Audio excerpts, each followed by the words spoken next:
En fait, les cours, depuis 5 mois, ils se décomposaient en 3 parties. On avait une première heure d'échauffement physique, soit l'échauffement, l'entraînement par rapport à la voix, l'utilisation de la voix, l'utilisation de notre corps, en fait, et sa bonne perception pour être bien présent.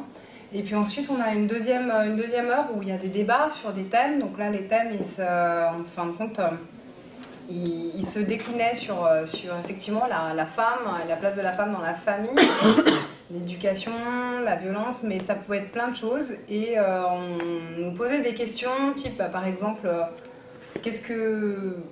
On va parler de votre refuge dans la maison, votre pièce préférée dans la maison, et pourquoi. Et donc du coup, on passait en seul sur une chaise, on était filmé et on prenait la parole en fin de compte en public. Et donc du coup, après... on avait des corrections de posture aussi qui se faisaient par rapport à effectivement notre malaise qui se traduisait par des espèces de tics qu'on a tous des fois quand on prend la parole en public. Donc on a appris et voilà, ce que ça traduisait. La prise de parole en public. Ouais, et ça c'est vraiment utile aussi, je pense, par rapport à quand on a effectivement un entretien d'embauche ou n'importe quoi, n'importe quelle prise de parole en public, le fait d'être bien, les 2 pieds bien au sol, bien ancrés, être là, être bien présent, et ça c'est vraiment précieux pour la vie de tous les jours en fin de compte. Et puis ensuite la 3e heure, Alida, c'était les improvisations. Le travail d'impro. Plus théâtral. Donc on avait des groupes de 2, de 3, de 4 qui se constituaient en fonction du nombre qu'on était ce jour-là. Et puis on avait un thème qui était donné et on avait 5 petites minutes de préparation quand même. Ça, en général, ça coïncidait avec le moment du goûter. Du partage. Et puis ensuite, on jouait l'impro et même chose, on était filmés. Donc du coup, tous ces films-là ont été utilisés par Liliane, donc notre professeure et metteuse en scène, pour donner naissance à ce spectacle-là. Bonjour, je me présente, je m'appelle Cathy Abilon. Je travaille avec la bande à Godot depuis peu, donc ne m'en veuillez pas, il se peut que je fasse des couacs. Voilà, en fait, la bande à Godot, c'est du théâtre de quartier, une association qui fait du théâtre avec les gens du quartier du 18e et du 19e. Et on fait des ateliers de théâtre qui ont cours pendant l'été, des ateliers de 5 mois pour les gens qui ne partent pas. Inter-âge. Donc du coup, inter-tout en fait, peu importe d'où vous venez, l'âge que vous avez. Ça commence, je crois que le plus jeune, il a 7 ans. Je pense qu'il a 8 ans. 8 ans. Voilà, et jusqu'à une doyenne qui est pas loin des 80, je crois.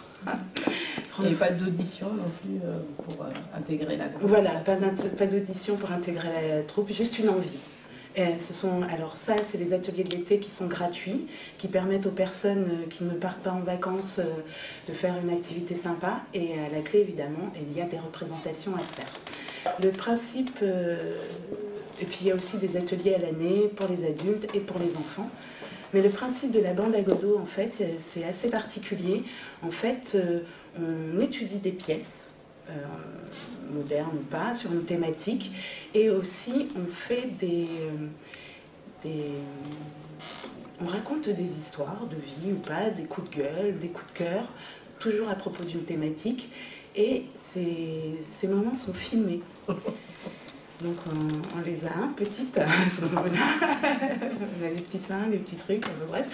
Et du coup ces moments sont filmés et ensuite les comédiens de la bande à Godot reprennent tous ces petits moments filmés, les écrivent et on va les jouer devant les gens ensuite.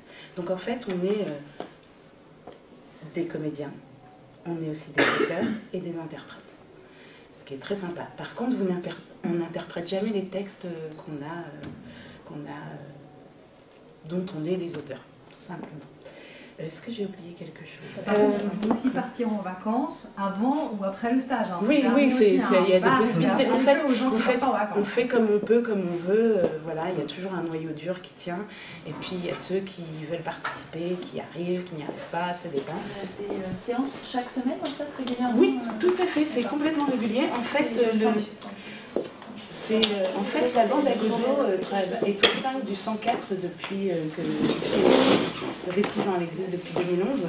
Donc du coup, on a des ateliers réguliers. Après, il y a différentes formes d'ateliers. Il y a l'atelier d'été qui sont inter-âge, et là c'est de juillet au mois de novembre, et on est en pleine répétition, enfin on est en pleine représentation. Hier on était en représentation, la semaine prochaine on y sera encore. D'ailleurs je vous donnerai les petits flyers si vous voulez venir nous voir. C'est gratuit et ça se passe dans le 19 et le 18e. Ensuite vous avez les ateliers à l'année pour les adultes qui sont le mercredi et le vendredi soir. Ce sont à chaque fois des ateliers de 3 heures.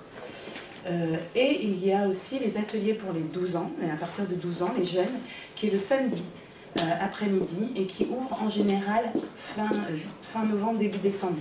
Parce que sinon ça fait beaucoup de travail pour les personnes qui donnent les cours. Elles ne peuvent pas se démultiplier et être partout en même temps.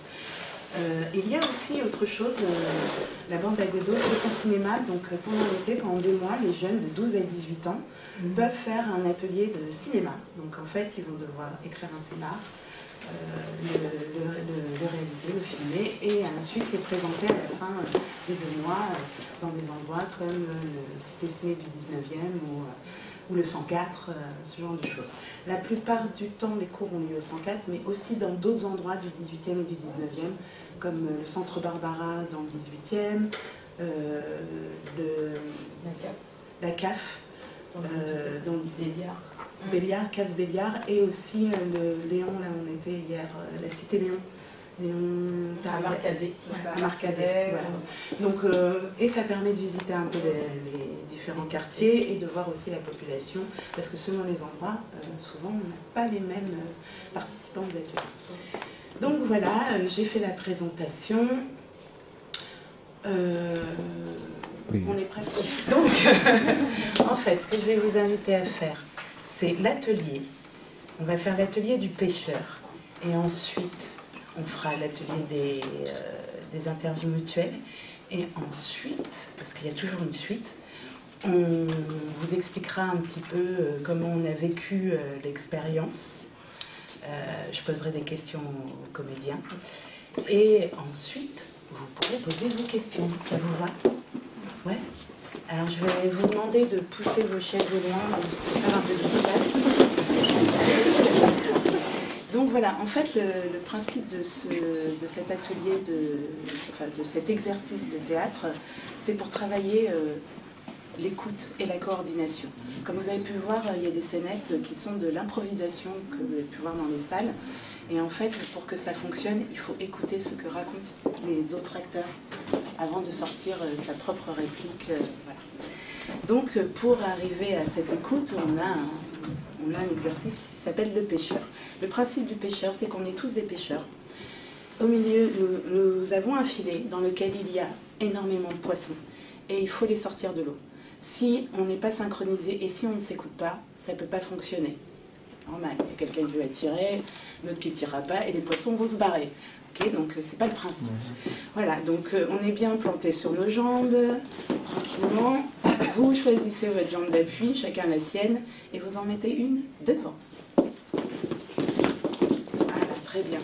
Avec en fait, on va travailler avec des mouvements et des sons. Donc, je vous montre un peu l'exemple. C'est le premier, c'est yeah, c'est ça.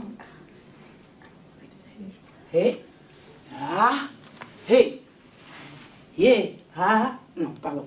Je recommence. Yeah, ah, hey. Ok. Donc, évidemment, il y a un leader.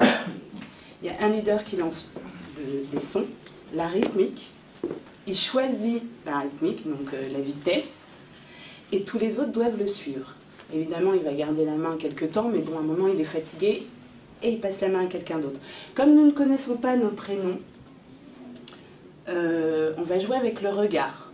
Si vraiment, il suffit de cibler quelqu'un, là, par exemple, je regarde Alida, ou là, par exemple, je regarde Adam. Maintenant, si vous avez des super mémoires, on peut tous donner nos prénoms, mais ça va être un peu l'embrouille. Hein. On peut essayer, hein, c'est pas un problème, mais ça va être un peu difficile, mais ça va être plus simple. Sinon, vous donnez un élément qui vous saute aux yeux. Le gilet, voilà, là j'ai vraiment une jeune fille au gilet, je ne sais pas. Mais, voilà. Mais le mieux, c'est le regard. Et comme ça, bah, si votre regard n'est pas bien précis, il y aura un petit cafouillage et on reprendra. C'est pas un souci. Donc, qui lance le départ? Tiens, Johan, puisque tu es là. On va le départ. C'est parti. C'est pas les prénoms, non? Si vous voulez. Alors, Johan, il faut le faire en même temps et être synchro. attendez. Johan, Loïc, Loïc, Fanny, Fanny, Oliver, Oliver, Adam, Lucie, Jérémy, Pauline, Anina, Colline, Léa, Céline, Céline, Katia, Wilfried, Clémentine, Servan, Léana, Laura, tout le monde. Hein. Alida. Ah, super. Sadia, Saadia, Nourdine et Johan qui lance les top.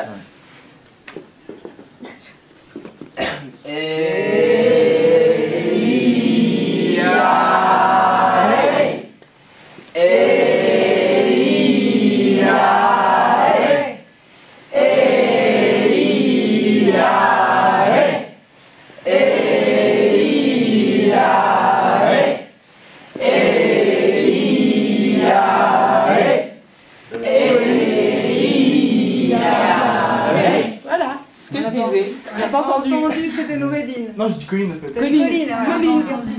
Allez.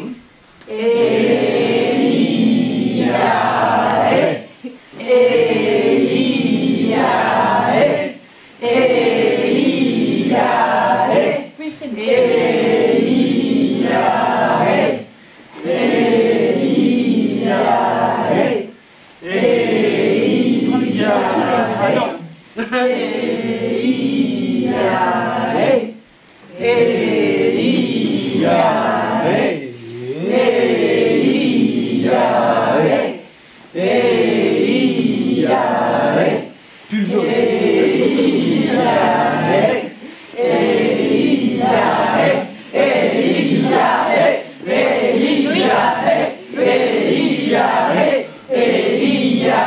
Oliver. Ça marche pas, ça. Tu prends une amende. Attends, je me mets en place. Alors, faites bien vos mouvements et surtout n'oubliez pas une chose, c'est qu'on tire vraiment un filet. Donc, toi, tu t'es pris les pieds dedans, t'es tombé dans le poisson. Ça va, il est frais. Donc, vous attrapez bien avec votre main, votre deuxième main, vous tirez et vous jetez derrière. Pour balancer le nom en Mais même temps, côté Jean-Marc, pour dire le nom en même temps. tu le fais quand même quelques fois, Ouais. avant de balancer un autre nom. Tu passes pas de... Ouais. Ça marche? Vas-y. C'est parti.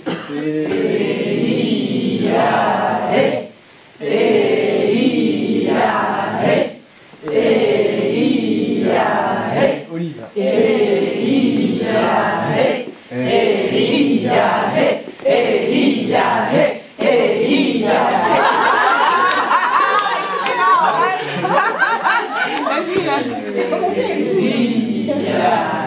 Léana.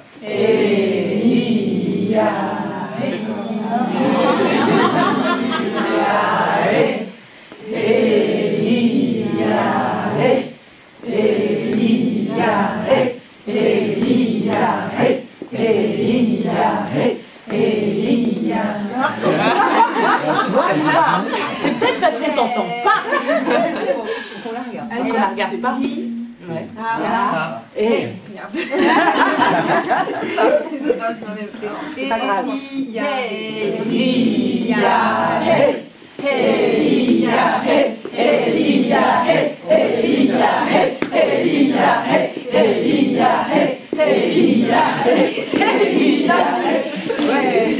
Alors n'oubliez pas une chose, on tire vraiment un filet. On va vraiment, et il y en a, ils sont tombés dans le Et c'est poisson. toi qui commande tout le monde, donc il faut que tu projettes le son. On jette du côté de la jambe arrière, sinon tu tombes dans le poisson. Parce qu'en plus, encore une fois, Eh ouais. vous avez pas dit ça. Eh non. C'est parti. Rappelez-nous vos prénoms, ceux qui sont pas passés. Oui. moi c'est Fanny, Fanny, Jérémy, Lucie, Pauline et Clémentine. Ok. Eh ben, vous allez vous faire un... C'est parti. C'est parti.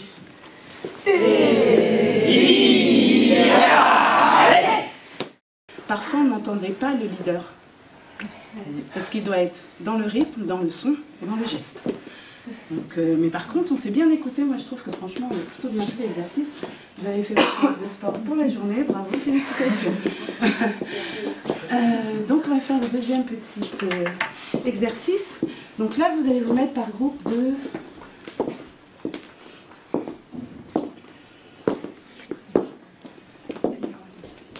Pardon ? Rose, tu vas participer aux interviews ? Tu te sens ? Ou tu vas juste répondre aux questions? On va te laisser un peu. Si tu le sens. Mais si tu le sens, tu viens et tu seras avec moi, d'accord? Donc, on va se faire par... du coup, j'ai oublié. Nous sommes 1, 2, 3, 4, 5, 6, 7, 8, 9, 10, 11, 12, 13, 14, 15, 16, 17, 18, 19, 20, 21.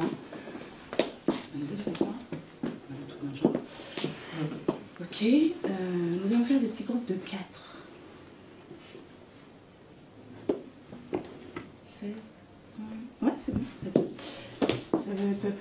Donc, il va y avoir, le principe c'est, il y a une personne qui va répondre aux réponses de 3 personnes sur la thématique que nous avons vue, que vous avez pu voir sur les extraits de la bande à Godot, sur la position de l'homme et de la femme dans la société d'ici et d'ailleurs. Ça vous va?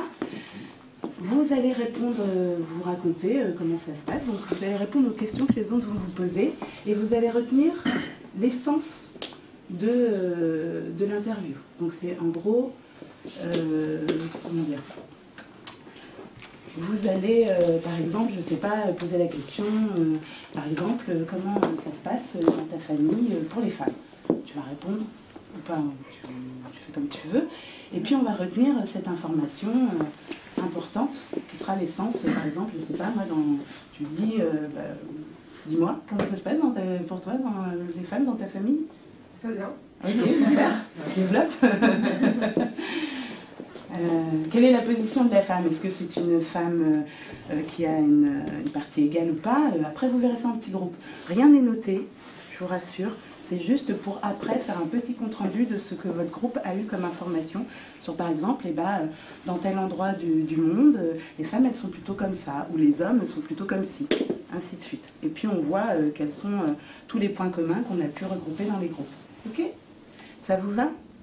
Vous êtes prêts à jouer le rôle? Donc, évidemment, vous allez être un moment l'interviewé et un moment l'intervieweur. Ça vous convient? L'exercice dure à peu près... J'ai pas du tout de... Tu as? Il est 3h30. Il est 3h30, donc c'est parfait. On dit qu'à 16h, on a terminé. Donc ça vous fait... En gros, vous avez un petit quart d'heure pour interviewer. Donc vous voyez, il ne faut pas que ce soit non plus des trucs très complexes. Hein. Restons dans le simple. Et on a un petit quart d'heure pour regrouper tout ce qu'on a dit.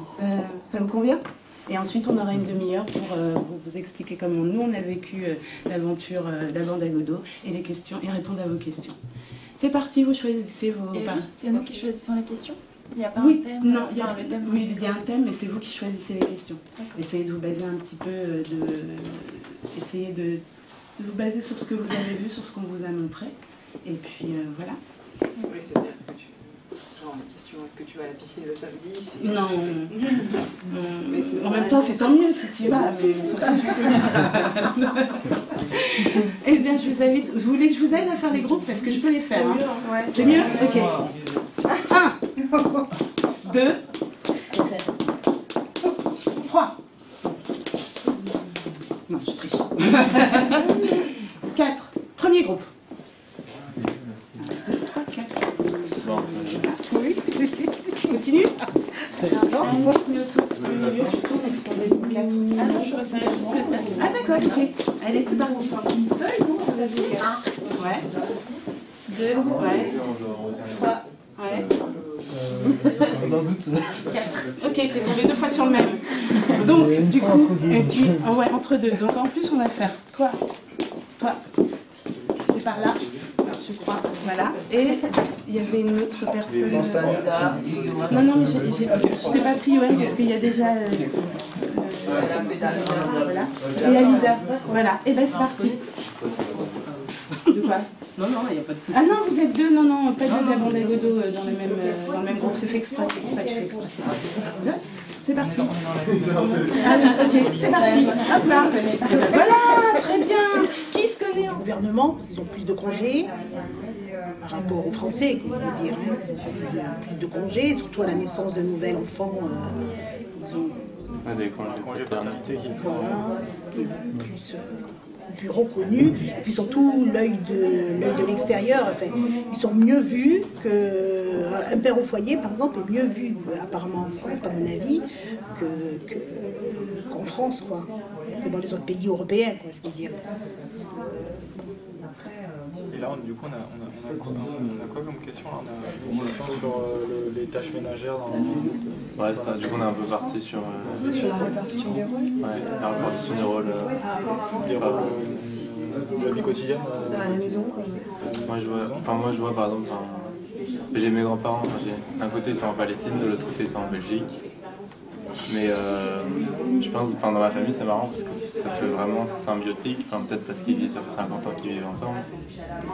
Et mon grand-père en Palestine il va dire j'ai soif, ma mère va lui apporter un verre d'eau. Il l'a pas demandé le verre d'eau, hein. Mais c'est J'ai soif. Ouais, c'est j'ai soif. Mais au niveau des études, je trouve que c'est pas plat. C'est plus au niveau des générations. Je trouve que la domination des femmes est plus marquée dans les personnes de génération un peu plus âgées maintenant. Il y a l'alarme de dans ta famille. Dans ma famille. Donc, moi, je suis la première génération de franco-italien parce que ma mère est d'origine immigrée italienne et mon père est complètement français. Tu veux pas te mettre sur une chaise plutôt? Je vois une culture très macho du côté d'Italie, mais en même temps, oui, je t'écoute, mais en fait, je fais ce que je veux en réalité.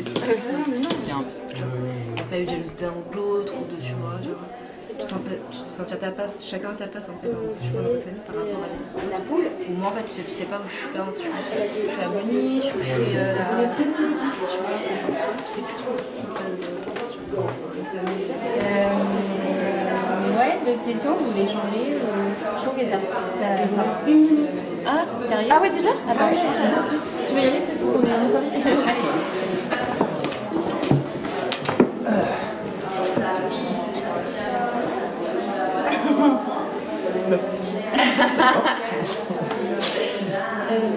Est-ce que quand tu vas, je sais pas, voir un copain ou j'en sais rien, et que tu marches dans la rue, est-ce que tu as conscience parfois de marcher à côté des cafés, des bars? Est-ce que... Je sais pas comment formuler la question. En fait, quand tu marches sur un trottoir et que tu passes à côté d'un bar ou d'un café, est-ce que ça t'interpelle et tu penses à ta manière de marcher ou à tout ça, ou est-ce que bon, c'est un café comme un autre? Non, je marche, je sais pas vraiment. Enfin, je sais pas, ma question n'était pas très claire, mais c'est juste que moi, et j'en ai parlé à différentes copines, quand on marche à côté d'un bar, tout de suite, il m'est déjà arrivé de changer de trottoir parce que les gens me regardent, tu vois. Ouais, moi aussi. Et en parlant avec des mecs, je me suis rendu compte qu'il n'y avait pas du tout ce... Ouais, voilà. J'ai un ami mec aussi qui m'a dit que, en tant que mec, il était gêné par exemple quand il rentrait tout seul chez lui le soir n'importe quoi mais à 2h du matin, et qu'en fait quand il voyait une fille seule sur un trottoir et qui voulait marcher, il avait peur, il voulait pas qu'elle croie qu'il allait l'agresser ou quoi, et du coup il changeait de trottoir lui pour pas qu'elle se dise ah j'ai peur de lui, genre c'était trop bizarre. Est-ce que ça t'est déjà arrivé de penser ça? Ouais, c'est vrai des fois. C'est fou, mais c'est trop fou. Tu ressens quoi? Je sais pas, mais j'essaie de dépasser quoi, marcher vite pour dépasser quoi. Ouais. Sinon,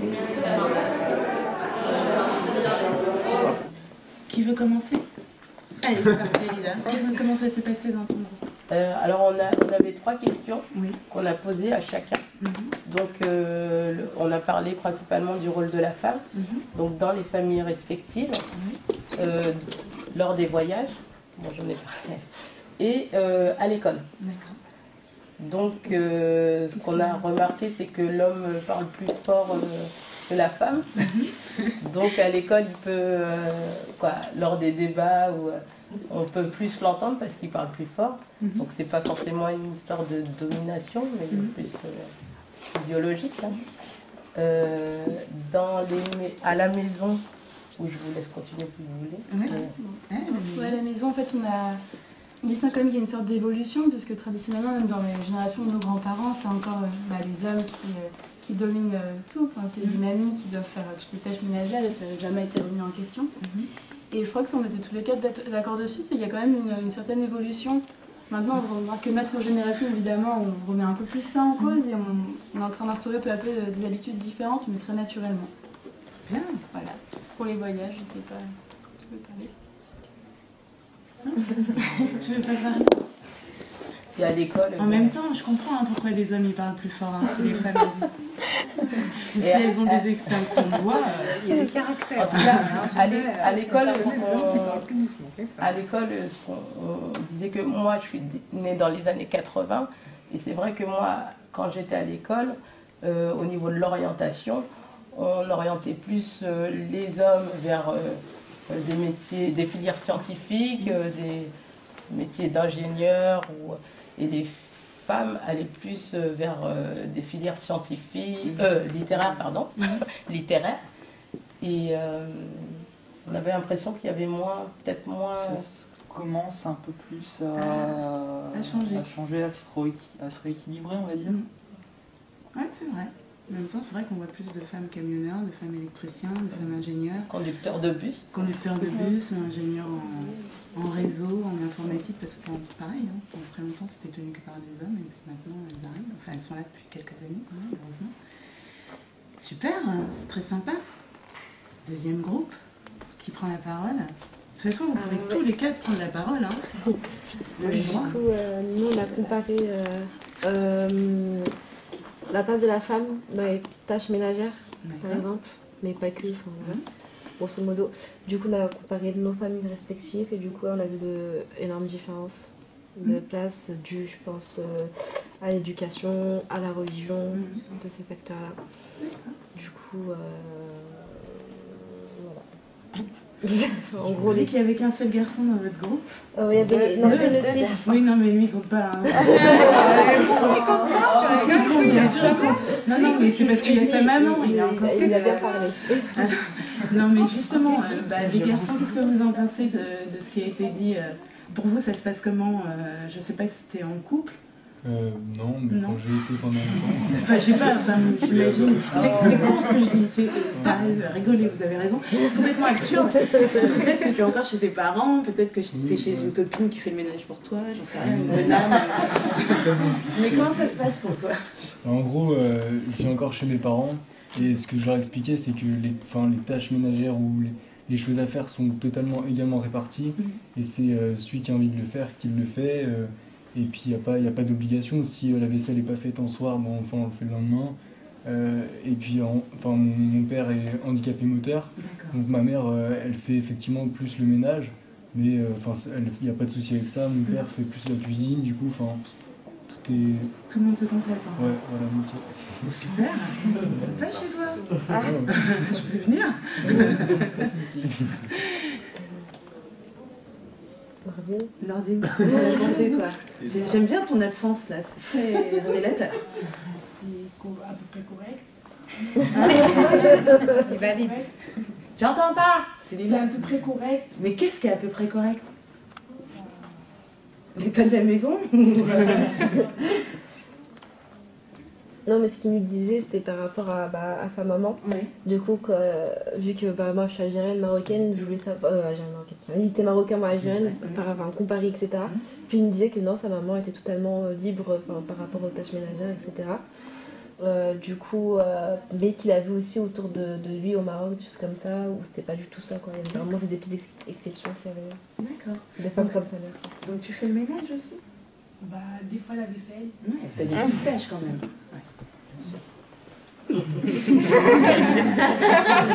Mais maintenant, il y a ce que ça change. Que ça ne soit pas toujours les femmes en même temps, la taille de 6. Hein. Comment ça s'est passé dans votre groupe? Bah, nous aussi, Alors, on a pas mal parlé. oui, c'est voilà, excusez-moi parce que ok. Donc vous allez pouvoir parler aussi, hein. C'est pas la parole. On a abordé aussi pas mal les tâches ménagères. On s'est posé la question de pourquoi les femmes étaient à la maison quand elles cuisinaient, mais quand on parlait de cuisiner de façon professionnelle, c'était aussi des hommes. Donc on s'est posé ce genre de questions-là. Et c'était intéressant. Vous nous racontiez le fait que selon les spécialités, c'était votre mari ou non. Oui, mon père lui est antillais, donc forcément il a plus antillaise. Et ma mère elle est africaine, et comme elle est moitié marocaine, moitié guinéenne, c'est aussi des cuisines qu'on ne peut pas inventer comme ça. Hein, donc forcément, au bout de 50 années de mariage, évidemment, ils ont fini par connaître la façon de cuisiner, des plats antillais, pour ma mère et des plats africains pour mon père. Donc forcément, on se rejoint. Après, il disait que c'est vrai que les grands chefs, finalement, sont des hommes. En grande partie, oui. Voilà. Mais il y a des femmes maintenant. C'est un milieu super masculin. Il y a des femmes maintenant. Vous savez pourquoi en plus? Enfin, moi j'ai pu dire que la femme, elle n'était pas capable de refaire 2 fois la même recette. Trop de créativité dans la cuisine, c'est très ça. précise. Et en même temps, la femme, elle doit faire avec ce qu'elle a sur le moment et elle a un... Donc c'était complètement absurde, mais en fait maintenant il y a aussi des chefs femmes qui arrivent et qui vont leur mettre une égalité. Mais il y a des domaines extrêmement féminins aussi, oui, où bien c'est sûr. dur, j'imagine, pour les hommes. Mais il y a des hommes qui tricotent. Sage-femme. Infirmière en général. Oui, c'est vrai, on a obstétricien, mais rien dans le nom. Rien dans le nom. Et pour vous, ça se passe comment la cuisine alors? Pour toi? Ah, t'es avec toi-même? Est-ce que tu cuisines pour ta copine ou pour ta famille? Avec ma mère, par contre, il n'y a pas de... La répartition des tâches est assez simple, finalement. Et puis, du coup, elle m'a inclus un peu à faire le balai, à faire la salle, comme ça. Puis voilà. Alors, pour moi, clairement, ma mère me dit... Enfin, au bout d'un... Enfin, ça fait un moment qu'elle va dire... Tu te débrouilles. Tu fais ta lessive, voilà, t'es assez grand, tu sais comment ça marche une machine, tu te débrouilles. Voilà, à partir d'un certain âge, même pas 15 ans, ouais, tu te débrouilles. Puis après, je vois chez mes grands-parents, par exemple, ils ont une... Enfin, justement, les rôles, je trouve avec justement les couples qui... Ça fait un moment que c'est ensemble, c'est une symbiose, entre guillemets, où toutes les tâches sont réparties et il n'y a même plus... Il y a même plus, ils en parlent même plus. Ouais, c'est fluide. Enfin, je te donne l'exemple de mon grand-père qui dit j'ai soif et ma grand-mère m'a apporté le verre d'eau. Enfin, t'as vu la condition féminine sur dans l'extrait. C'est la chanson quand tu lui dis j'ai soif, elle lui dit va chercher ton eau quoi. C'est exactement ça. Et après moi vis-à-vis de la cuisine, je pense qu'on doit, pour être indépendant, il faut qu'on sache faire tout, homme, femme. Oui. Et je trouve qu'on est handicapé de la vie quand on ne sait pas cuisiner. Quand on ne sait pas cuisiner, repasser une chemise. Et... franchement, c'est des choses qu'on doit apprendre quand on a 10 ans. À 10 ans, un enfant devrait être capable de pouvoir faire des... Je ne dis pas qu'il doit le faire tout le temps, il a des parents, mais il doit pouvoir faire ces tâches-là. Parce que voilà, il va grandir, ça va lui servir toute sa vie.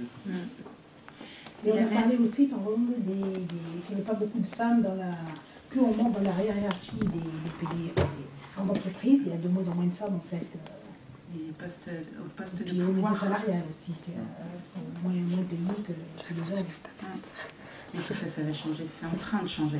Il y avait un autre groupe. Je vous écoute. Tous les 3. Voilà. Alors, ce que vous avez abordé? C'était nous, on a évoqué pas mal de choses, on a essayé de changer un peu les questions. Tant mieux. La vie courante surtout. Ouais. Sur la vie courante? Ouais. Qu'est-ce que vous pouvez nous en faire un petit extrait? Il y avait quelque chose d'intéressant, c'est comment tu t'appelles déjà? Yohan. Yohan, voilà.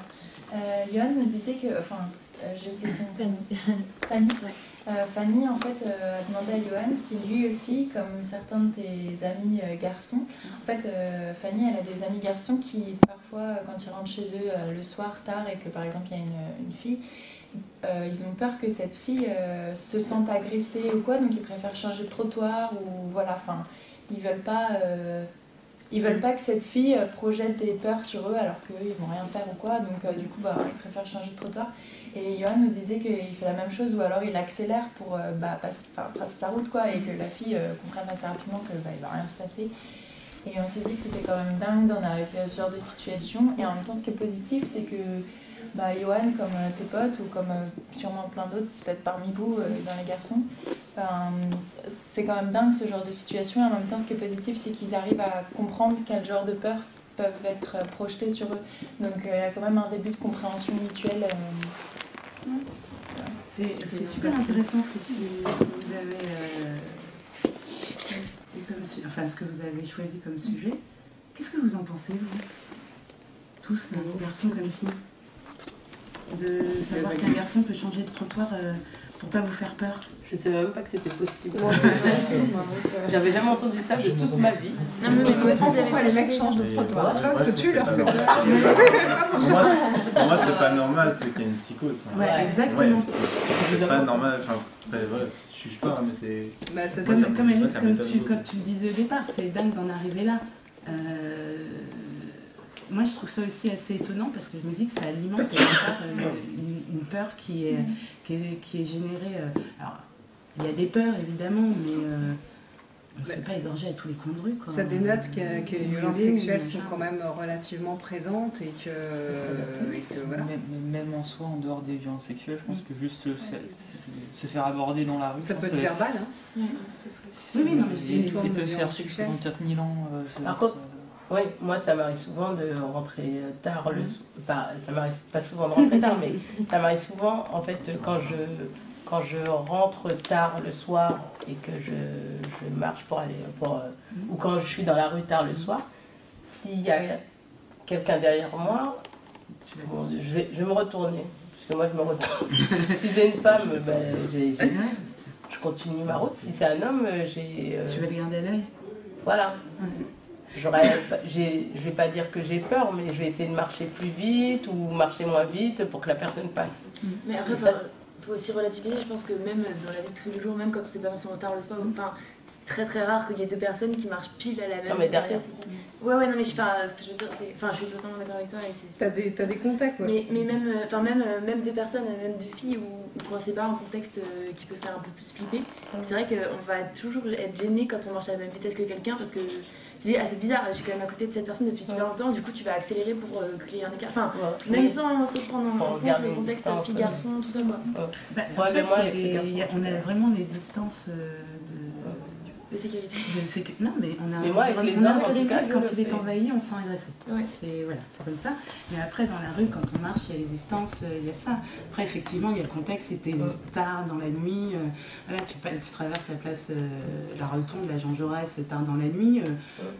Garçon comme fille, tout le monde fait attention à qui est derrière soi. Hein. Oui, là, je peux comprendre, je pense qu'il y a des lieux, il y a des endroits, il y a des heures.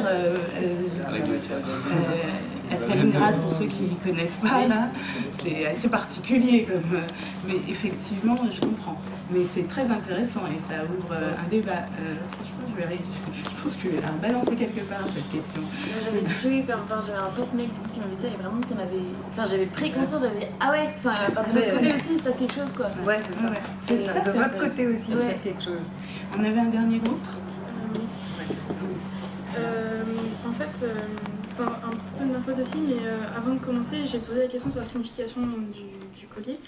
Et du coup, on est parti sur la signification des fleurs, et on est parti sur les tatouages de fleurs, de me poser la question s'il y avait de plus en plus de tatouages de fleurs chez les hommes aussi, et donc sur les motifs de fleurs en général, et pareil sur les chemises, on a remarqué qu'aujourd'hui c'est la mode des chemises à fleurs, des couleurs, des chemises un peu aussi chez les hommes. Donc voilà, on avait rebondi un peu sur ces questions de généralisation des motifs et tout. Et puis donc on avait eu un petit peu de temps aussi pour se poser la question sur est-ce que le genre avait été un peu plus ou moins imposé dans nos familles. Globalement, ça avait été pas trop ressenti. Après, moi j'avais soulevé que venant de familles séparées, j'avais eu des visions sur le genre très très différentes d'une famille à l'autre, alors que c'était de familles d'origine française, un peu même région, même style de vie, mais une de ma mère va être très très coulante sur le genre et une autre va vraiment imposer un style vestimentaire, le maquillage, tout ça, parce que ça correspond à son idéal féminin, parce que je suis la poupée de la famille à ce moment-là, et que, voilà. Tu vas se tapoter là-dessus. C'est vachement bien. Est-ce que vous pensez que les femmes sont plus tatouées que les femmes? Aujourd'hui, je suis plus sûre. C'est une très bonne réponse. Moi, on est 7 à la maison et il y en a 2 qui sont tatouées, ce sont des filles. Bon, je sais pas. Là, à main levée, qui est tatoué? À main levée, qui est tatoué? Prochainement. Ah, moi, j'aurais pas plus que ça, franchement. Dans les filles, je suis étonnée, je pense que Et c'est que des filles? Bah, les filles, c'est souvent plus petit, mais il y en a plus en fait. Je sais pas, faut Enfin, faire les les statistiques. Parce que c'est celui-là, on n'est pas vraiment représentatif au niveau des... C'est pas aussi. D'accord. C'est vrai que c'est pas évident ces histoires de genre. Surtout, moi j'ai été pas conditionnée, mais pour moi les petites filles, faut qu'elles mettent du rose et les petits garçons mettent du bleu. Quoi, pas pour moi, mais en fait on. Oui, c'est vrai que hier je cherchais un cadeau pour bébé et j'étais dans une boutique et la vendeuse m'a dit c'est une fille ou un garçon. Et moi en fait j'ai pas envie d'être dans ce truc-là de c'est un garçon. Et en fait, ça m'a vraiment. Je voulais pas. La vendeuse, bon, j'avais pas envie de faire un débat avec elle, mais me dire c'est une fille ou un garçon, c'est un bébé en fait. Et du coup, je lui ai acheté des chaussures avec du tissu africain rose et bleu. Non, mais c'était le plus beau. Et c'est vrai qu'on est conditionné. Moi, je travaille dans l'éducation et j'essaie avec des élèves qui sont au collège. Et donc on a toutes ces questions d'orientation professionnelle et j'essaie de me dire, en fait c'est pas parce que on a une visite dans un aéroport, et j'ai pas envie de prendre 2 garçons. Et pareil, on a fait une visite d'une boutique de cosmétiques et en fait il y avait un garçon et une fille qui était prévu pour la sortie. Bon, le garçon, sa maman n'a pas voulu parce que c'était des cosmétiques. Ben voilà, c'est ça. Et ça vient de qui? Ça vient de la mère. D'entreprise. Ça vient de la mère qui transmet. Mais en fait, mon premier réflexe, quand on a dû visiter un aéroport et visiter justement des avions, mon premier réflexe c'était de penser aux garçons. Et donc après, ça intéresse les filles. mais je l'ai pas. Après, je l'ai proposé aux filles et aux garçons. Mais c'est vrai qu'on a des représentations. On a des représentations qu'on a vie dure. Hein. Voilà. Et c'est pas facile. Quand la peau dure. Et en fait, surtout ce qui est très marrant, parce que tu dis le cosmétique, la maman elle n'a pas voulu, mais je suis désolée, mais dans le milieu du cosmétique et de la mode, il y a énormément d'hommes. Pas au sens. Qui maquillent, qui coupent, qui font des vêtements, mais toutes les petites mains sont des femmes. Non, mais en plus, il y a un élève en fait qui est en 3e et qui aime la couture. Et c'est vrai que on en a parlé en salle des professeurs, ils disaient la couture. En fait, oui, et en fait, j'ai parlé de la couture au Sénégal. Au Sénégal, ce sont que des hommes qui font la couture. Mais en fait, j'ai pas envie de donner des exemples dans des pays où j'ai pas envie de donner un genre au métier et je trouve ça c'est vraiment difficile. Sur ces bonnes paroles, on va continuer notre atelier, enfin notre séance, avec les questions aux comédiens. Ouais.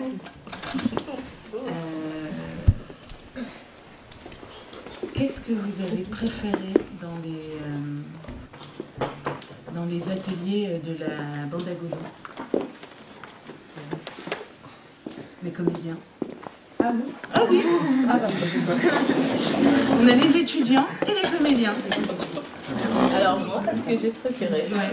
En 2 mots. En 2 mots, les rencontres. Les rencontres. Nordine, qu'est-ce que tu as préféré? Les improvisations. Les improvisations.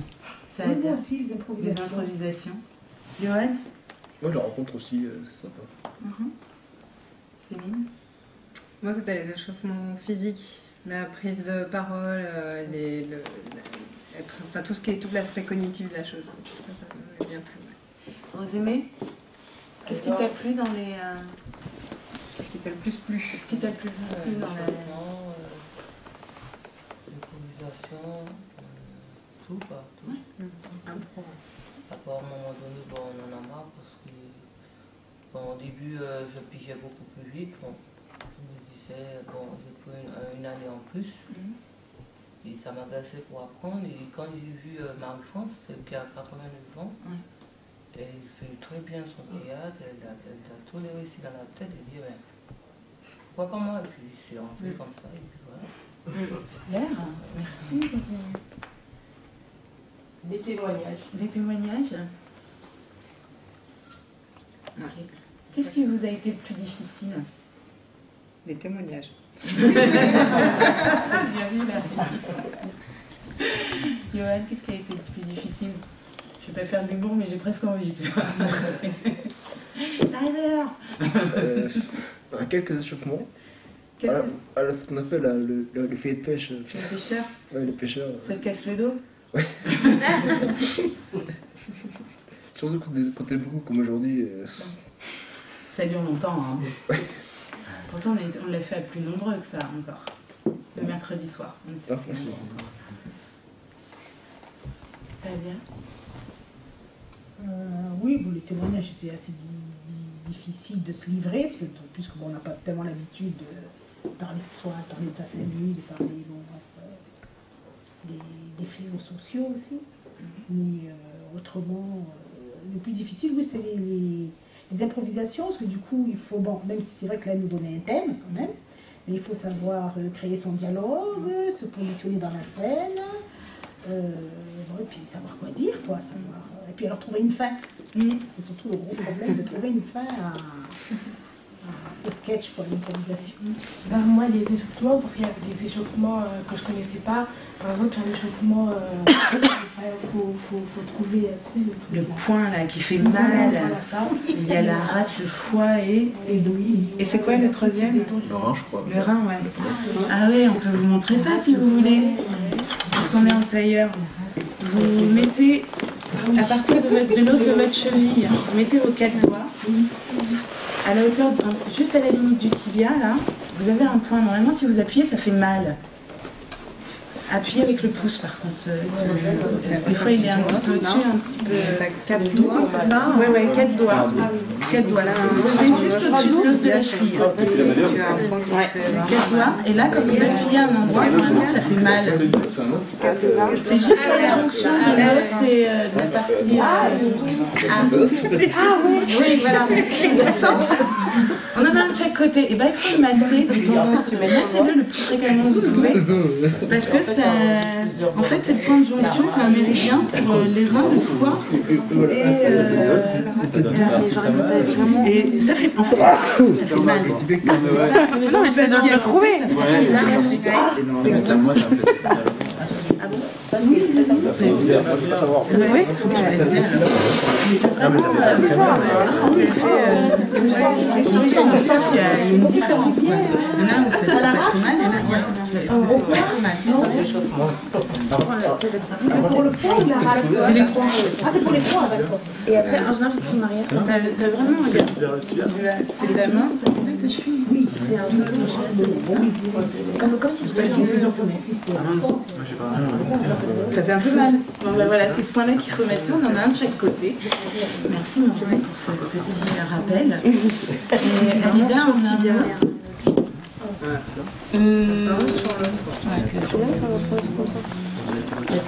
a... La passion. J'avais fait un peu de massage sur les points d'énergie que c'était. C'est votre tour, c'est ce que j'allais vous dire. Voilà. Et moi je me demandais comment vous arrivez à rester positif après certains témoignages, que ça soit un peu noir que vous pouvez entendre. Franchement, moi j'ai pleuré une fois. C'était Fatou qui nous a fait pleurer. Et en fait, ce qui est positif, c'est de voir les personnes présentes qui sont là à un moment pour un atelier de théâtre et avec qui on va travailler. Et c'est ce qui... On échange sur d'autres points. Après, ça crée des connexions plus intimes. Et en fait... en fait, il n'y a pas que la tristesse dedans, il y a aussi la joie parce que on a vu les petits enfants de Fatou après et ils sont beaux, ils sont pétillants. Enfin, on sent qu'il y a eu une prise peut-être de conscience avec ce personnage et que pour justement la transmission, elle a été différente. Quand elle parle de son excision, tout à l'heure on l'a vu dans le reportage, c'est des moments qui sont quand même durs à entendre, mais néanmoins tu la vois, elle est là quoi. Donc par respect par rapport à elle, tu vas pas non plus t'effondrer, mais elle s'est pas effondrée, tu vois, elle continue à être présente, à être bien droite sur ses deux pieds, à être là, solide. Donc tu peux que t'incliner et te dire bon bah voilà, comme disait la chanson de Malou, tout le monde a des problèmes, mais c'est ta façon de voir les choses qui vont te permettre d'aborder la vie d'une manière peut-être différente, plus sage, je sais pas. C'est des exemples en fait, des bonnes leçons de vie, je crois.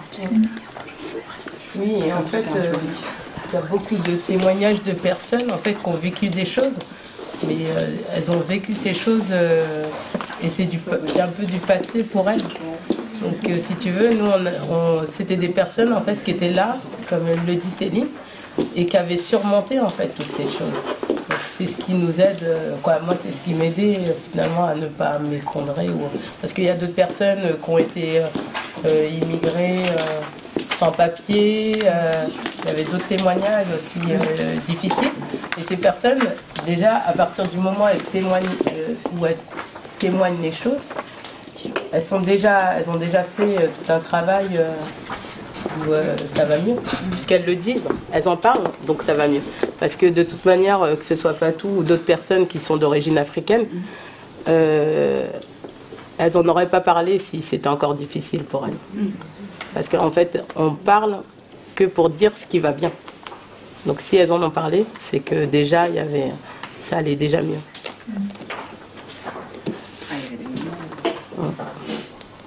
Est-ce que ça te... Es-tu satisfaite des réponses ou as-tu une autre question derrière? Merci. Est-ce que quelqu'un a une autre question? Je sais que vous êtes devant des formulaires. Ouais, du coup, on va... Ouais, désolé, on va arrêter. Ouais, Ça va très grave. Si vous voulez, c'est juste pour avoir les autorisations. Oui, non, il n'y a pas de souci. Je vous remercie pour l'attention que vous nous avez accordée. Merci. Je remercie les comédiens qui sont venus pour faire part de leur expérience. Et j'en profite aussi pendant que je suis là pour vous dire que la Pomme d'Ève continue de se jouer. J'ai des prospectus, donc je vais vous en remettre un, comme ça vous aurez le lieu, l'heure, la date.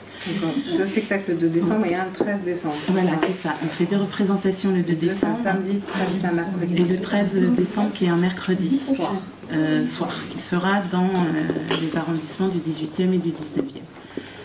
Je vous souhaite une excellente continuation à tous. Ne partez pas sans que je vous donne le petit papier. Ça me fera plaisir de vous voir et ça nous fera plaisir de vous savoir dans le public. Voilà, c'est gratuit, donc ne vous posez pas la question d'argent. Merci. Merci à vous. Merci.